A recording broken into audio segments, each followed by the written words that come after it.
soy Nagore Marín, reportera de la ETV2 y estamos esta tarde con todos vosotros para tratar un tema que nos acontece a todos y es la salud bucodental de nuestros más pequeños. ¿Sabéis que el agua de vuestra casa puede contener flúor? ¿Sabéis las influencias que esto tiene para nuestros dientes? Para ello vamos a hablar con tres médicos, Uxue Lucas, Ainhoa Ordóñez y Carmen Horcajo, que van a realizar un trabajo epidemiológico y nos van a explicar cómo lo han hecho, para qué lo han hecho y los resultados del mismo. Gracias a todos y comenzamos nuestro programa. Bueno, vamos a comenzar la entrevista. Voy a pasar a presentar a los participantes. Buenas noches, Uxue. Hola, buenas noches. Hola, Carmen. Y buenas noches, Ainhoa. Hola. Bueno, ¿me podéis comentar y a mí y a los telespectadores qué es eso de las caries y...? Bueno, pues la caries es un proceso patológico localizado, externo, que se da en el diente. Por lo tanto, se acaba destruyendo ese tejido del diente, que es muy duro, y se crea una cavidad. Por lo tanto, podemos decir que la caries es un proceso de reacciones químicas y microbiológicas dentro de la boca. Como sabemos, al final, pues las bacterias que están dentro de la boca empiezan a metabolizar los azúcares que ingerimos y acaban creando unos ácidos que hacen que el pH disminuya mucho. Si el pH disminuye más que 5,5, se va a empezar a crear esa caries que hemos explicado.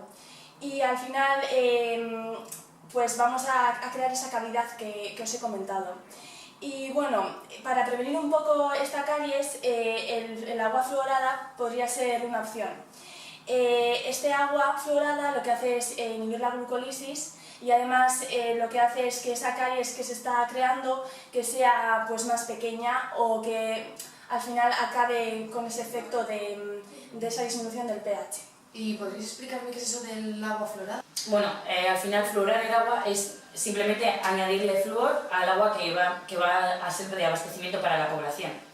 Los niveles de flúor dependen de las condiciones geográficas y de cuál es la principal fuente de emisión del flúor. Pero bueno, en general son bajas y se sitúan entre los 0,01 y el 1,5 miligramos por litro. Bueno, actualmente se acepta que el flúor administrado por vía tópica es el principal responsable de la prevención de la caries dental. El flúor en cantidades óptimas se consigue aumentar la mineralización dental y la densidad ósea.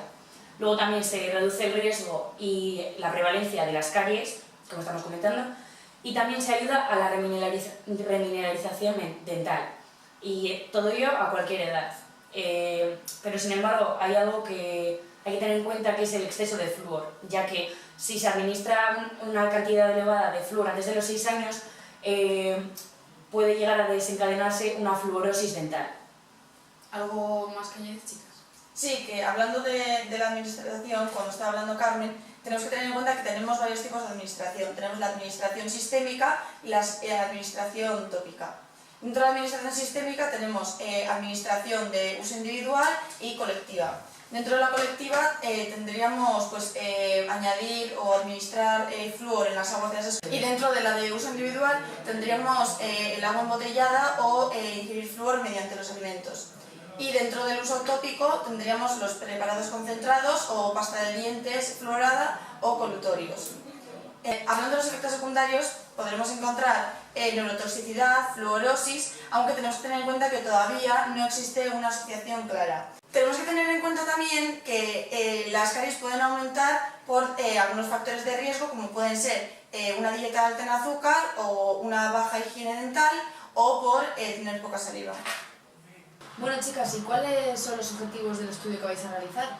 El objetivo de la investigación es explorar el conocimiento, hábitos, percepción, necesidades y carencias de aspectos relacionados con la salud bucodental pues de grupos representativos de la población. También va a ser obtener una valoración global del grado de conocimiento y del programa de fluoración del agua de consumo en todos los grupos. Y luego también, entre los objetivos específicos que vamos a hacer, pues vamos a recoger una valoración de los profesionales sanitarios sobre la evolución de la salud bucodental infantil, sus causas, así como los factores que más influencia tienen en la misma. Además, vamos a recoger información sobre los hábitos higiénicos y alimenticios de los niños en edad de la utilización del PADI. Y también vamos a identificar los grupos de mayor riesgo, las razones y las medidas para mejorar la situación. También tendremos que realizar un sondeo sobre la opinión sobre la eliminación de las aguas y las medidas que tendríamos que tomar en caso de que esto saliese. Según los datos obtenidos de los estudios epidemiológicos realizados desde 1988 hasta 2008, tomaremos como referencia los siguientes para realizar nuestro propio estudio. En el año 1988 se realizó el primer estudio epidemiológico de salud bucodental a la población infantil de la Comunidad Autónoma del País Vasco, y teniendo en cuenta los resultados obtenidos, se elaboró un plan de actuación para la prevención de la caries. Transcurridos aproximadamente unos 10-20 años, se realizaron nuevos estudios con el objetivo de conocer el estado de la salud bucodental de los escolares y analizar así la evolución. Estos 3 estudios se han realizado con idéntica metodología, siguiendo las pautas de la OMS. La población de estudio han sido los niños de la Comunidad Autónoma del País Vasco con edades comprendidas entre los 7 y 14 años. La muestra se distribuyó proporcionalmente al tamaño de cada territorio, en función del sexo, del nivel socioeconómico y de su lugar habitual de residencia, es decir, si pertenecen a agua fluorada o no fluorada. Los datos presentes en la tabla muestran una mejora muy importante y uniforme en los 3 territorios en la primera década, de 1988 a 1998, que ha continuado, aunque en menor medida, en la siguiente década. La mejora se observa principalmente en las edades entre 12 y 14 años, donde el número de niños con dientes libres de caries ha aumentado de forma espectacular. Así, a los 12 años hay un 74% de niños sin experiencia de caries, frente al 31% del primer estudio, y a los 14 años el 61% frente al 18% del año 1988. A los 7 años el incremento es menor, del 86%. En el año 1988 frente al 98% actualmente. En el año 1998 se produjo una importante mejora en todos los indicadores. La implantación de la fluoración en Áraba llevaba 8 años en funcionamiento, 2 años y medio en Vizcaya y cerca de 4 años en Guipúzcoa. Así, solo un 19% de los escolares incluidos en este estudio residían en zonas fluoradas, desde al menos 4 años. Tampoco el programa PADI estaba totalmente implantado. La implantación se realizó de forma incremental desde el año 1990 y en el año 1998 se consolidó. En el siguiente gráfico se representa la evolución del índice CAO en estos 20 años. En la Comunidad Autónoma del País Vasco, la fluoración se está realizando en 9 zonas de abastecimiento, una en Áraba, 4 en Vizcaya y 4 en Guipúzcoa, que abastecen a un total de 98 municipios, que corresponde al 78% de la población. El 76% corresponde a Áraba, el 82% a Vizcaya y el 71% a Guipúzcoa. En relación a la metodología del estudio, diferenciaremos 5 etapas. La primera de ellas es el diseño del estudio, en el cual marcaremos los objetivos del mismo y definiremos de qué tipo de estudio se trata. La elección del tipo de estudio depende de la enfermedad estudiada, del tipo de exposición y los recursos disponibles. En este caso, como el flúor se administra a través del agua de consumo y los expuestos no tienen total conocimiento de que se tome esta medida, hablaremos de un estudio de intervención comunitaria. Este tipo de estudios se emplean para evaluar la eficacia de las intervenciones preventivas aplicadas a grupos o poblaciones. Es un tipo de estudio analítico, longitudinal, prospectivo y experimental, cuyas fuentes son primarias, ya que centraremos nuestro estudio en 2 municipios. Uno de ellos es Arrigorriaga, en el cual el agua que se administra está fluorada, y el otro es Ondarroa, en el cual las aguas de consumo no están fluoradas. Dentro de esos municipios elegiremos 2 ikastolas y haremos una entrevista a los alumnos que están en edad de PADI y a los cuales se les realizará una serie de preguntas. Hemos elegido estos 2 municipios ya que la población es parecida y hemos elegido ikastolas ya que el nivel sociocultural de los alumnos es parecido. Una vez definidos estos puntos, procederemos a la recogida de datos, para lo cual estructuraremos una serie de entrevistas en función de la información que queremos recoger de cada grupo. A los niños les haremos preguntas enfocadas a sus hábitos alimenticios, para ver si hay factores que alteran los datos que obtengamos. No obstante, será necesario una autorización de los padres para realizar esta entrevista. A los profesionales, en cambio, les realizaremos preguntas referentes a cuestiones más técnicas y sobre los datos recogidos en sus consultas. Esta recogida de datos la realizarán a su vez estudiantes de odontología para abaratar gastos y además promover el estudio epidemiológico de enfermedades dentales. Además, tendremos que tener cuidado de no incurrir en un sesgo de selección, ya que si hay muchos entrevistadores, la forma de recoger los datos puede variar de uno a otro. Bueno, la siguiente etapa es el análisis de datos, en el cual trataremos de calcular la prevalencia de las caries en cada uno de los 2 municipios y ver si hay una relación entre el flúor y la disminución de caries mediante el cálculo del riesgo relativo. Mediante las técnicas estadísticas como la estratificación y la regresión logística, corregiremos la confusión que otros factores pudiesen provocar, y esto puede ser debido a un diseño incorrecto. Bueno, y la última fase de nuestro estudio será analizar los resultados y sacar las conclusiones. Vale, como hemos dicho antes, ya hemos visto cómo vamos a realizar nuestro estudio. Ahora vamos a analizar qué sesgos podríamos obtener. Los sesgos se producen por un mal diseño del estudio y pues se dividen en sesgos de información y sesgos de selección. Dentro de los sesgos de información podríamos tener en nuestro estudio la sinceridad, o mejor dicho, la falta de sinceridad de nuestros encuestados, puesto que los niños, por ejemplo, podrían mentirnos sobre cuántas veces se limpian los dientes, si se los limpian o no, o si ingieren chuches o no. De esta manera también podremos tener sesgos de selección, y para evitar estos sesgos, como ya hemos dicho antes, vamos a pedirles a alumnos de odontología que vayan a las icastolas a recoger los datos sobre los encuestados. De esa manera vamos a usar a pocos alumnos que vayan a esa recogida de datos, puesto que así evitaremos este sesgo. Y también vamos a hacer nuestro estudio en pueblos pequeños, puesto que así vamos a eliminar el sesgo de selección en cuanto a que podemos tachar la posibilidad de que haya encuestados que vayan a icastolas públicas y alumnos que vayan a colegios privados. Respecto a los factores de confusión, podríamos encontrar visitas al dentista, ingerir gominolas, bebidas azucaradas o la higiene bucodental. Para corregir estos factores de confusión o corregir mismamente los sesgos que ha explicado mi compañera, podemos utilizar la estratificación, que es un método estadístico que se utiliza a posteriori, después de haber hecho el estudio epidemiológico, para corregirlo y que el diseño sea mejor. Por lo tanto, os voy a explicar un poco de qué trata la estratificación.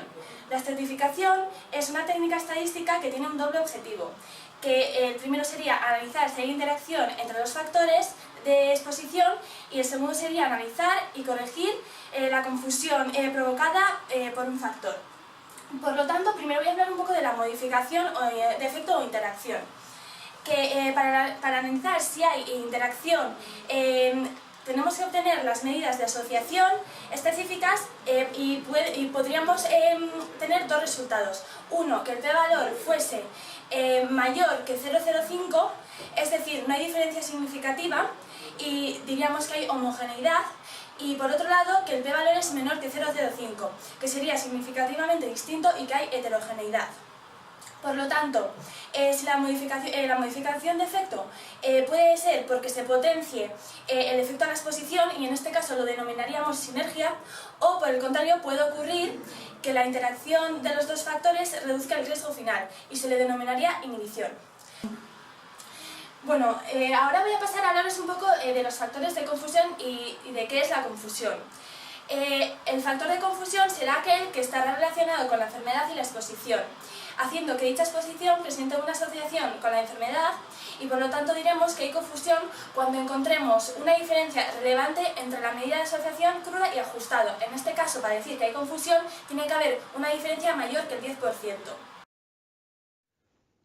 Como os hemos dicho, la estratificación es una técnica estadística que se utiliza a posteriori para solucionar la confusión. Pero además también existe la regresión logística, que es otra técnica estadística que se utiliza a posteriori para solucionar la confusión. Y esta técnica cumple un doble objetivo: estimar la probabilidad de enfermar y estimar medidas de asociación libres de confusión y analizar la interacción. Requiere algunas condiciones. La variable dependiente ha de ser cualitativa dicotómica o binaria, y se han de medir todas aquellas variables cuya confusión se quiere controlar. Esta técnica tiene varias ventajas. Permite controlar más de un factor de confusión a la vez. Por ejemplo, en nuestro caso, serían acudir al dentista, ingerir gominolas, tener una buena higiene bucodental o consumir bebidas azucaradas. Además, permite controlar factores de confusión que sean variables cualitativas politómicas. Permite controlar factores de confusión que sean variables cuantitativas. Y por último, permite el cálculo de un odds ratio ajustado por múltiples factores a la vez. La interpretación del odds ratio obtenido con variables cuantitativas muestra el incremento del riesgo por cada incremento unitario de la variable cuantitativa.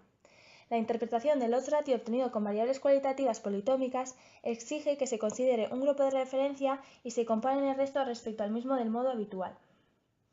A la hora de obtener resultados, tenemos que ser muy cautos para saber interpretarlos. El coeficiente de regresión logística no es el de odds ratio. Si el coeficiente es negativo, estamos ante un presunto factor protector. Si el coeficiente es cero, el factor es nulo. Y si el coeficiente es positivo, es un presunto factor de riesgo. En todos los casos hablaremos de un factor significativo solo si el intervalo de odds ratio no incluye el 1. Ahora comenzaremos a analizar las ventajas y los inconvenientes de las aguas fluoradas. En cuanto a las ventajas, vemos que se mantienen los índices bajos de caries, puesto que es un factor protector, el índice de caries disminuirá. En cuanto a los inconvenientes de usar el flúor, vamos a ver que hay un mantenimiento del riesgo de fluorosis, ya que un efecto secundario del flúor o de las aguas fluoradas será el desarrollo de la enfermedad llamada fluorosis. Además, vemos un mantenimiento de la contaminación medioambiental, puesto que al usar las aguas fluoradas se van a vertir estas aguas con flúor y podemos dar pie a una contaminación. Y también vemos una obligación de informar, es decir, las autoridades al usar las aguas fluoradas deberán anunciar los posibles efectos secundarios, los riesgos que tienen estas aguas. Bueno, chicas, ¿y podéis darles algunos consejos para prevenir la caries a los telespectadores? Sí, bueno, con medidas de prevención podríamos continuar y extender el programa de asistencia dental infantil llamado PADI, ampliándolo con una asistencia más temprana, llegando hasta la adolescencia. Bueno, luego también hay que tratar de sensibilizar a la población con campañas en las que se informe pues, de las ventajas de la higiene dental, de la educación sanitaria para la prevención de las caries y bueno, también de la salud en general. Y bueno, al final el recurso más básico que tenemos, que sería utilizar la fluoración tópica a través de la pasta de dientes mediante el hábito cotidiano y bueno, como ya sabemos que ese es el método al que más recurrimos. Así, con un cepillado de dientes sería la forma más eficaz de prevenir la caries. Tras realizar las entrevistas y analizar los datos, veremos si la medida de fluoración del agua debe seguir siendo suministrada a la población o, en cambio, si es mejor retirarla. Como las prevalencias de caries del estudio de 2008 eran ya muy bajos, en nuestro estudio a realizar deberemos ver si la prevalencia de caries se eleva en las icastolas. En caso de que sea así, deberemos sospechar que no es un factor tan protector como se pensaba que era, y podremos sospechar si se debe al efecto confusor o modulador de otros hábitos bucodentales, como puede ser una peor higiene. A continuación, con los datos de las icastolas, podremos ver cuál es el riesgo relativo de fluorar el agua sobre la aparición de caries. Es decir, cuántas veces aumenta o disminuye el riesgo de padecer caries por el hecho de estar expuesto al flúor. Así, podremos determinar si se trataba, como se pensaba que era, de un factor protector, en caso de que el riesgo relativo de menor de 1. En cambio, si el riesgo relativo fuese mayor que 1, hablaríamos de un factor de riesgo, y en este caso deberíamos de reconsiderar la eliminación del flúor en el agua de abastecimiento. Si el riesgo relativo diese 1, no habría relación entre el agua fluorada y las caries, y podríamos concluir que la medida no es necesaria. Bueno, como podéis ver, ya hemos concluido nuestra entrevista de hoy.